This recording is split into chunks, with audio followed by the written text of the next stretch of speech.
அந்த வார்த்தைகளை சாராள் கூடாரத்தின் வாசலிலிருந்து கேட்டாள். அவள் மனதுக்குள் சிரித்தாள்.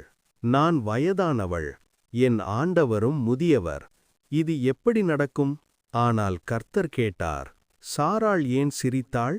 என் வயதில் நான் குழந்தை பெறுவேனா என்று ஏன் சொன்னாள்? கர்த்தருக்கு அசாத்தியமானது ஏதேனும் உண்டா?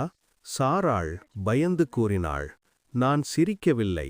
அவர் அமைதியாக சொன்னார், இல்லை, நீ சிரித்தாய். பின்பு அந்த மனிதர்கள் எழுந்து சோதோமை நோக்கி பயணமானார்கள். அப்போது கர்த்தர் தன் மனதுக்குள் சொன்னார், நான் செய்யப்போவதை ஆபிரகாமிடமிருந்து மறைப்பேனா?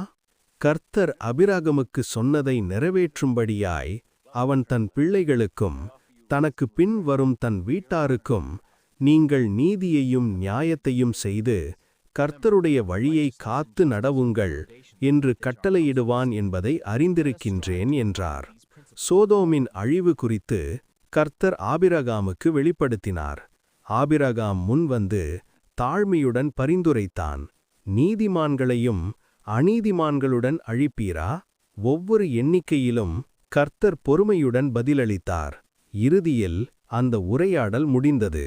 கர்த்தர் தன் வழியில் சென்றார். ஆபிரகாம் தன் இடத்திற்கு திரும்பினான். ஆனால் வாக்குத்தத்தம் அவன் வீட்டில் இன்னும் ஒலித்துக் கொண்டிருந்தது.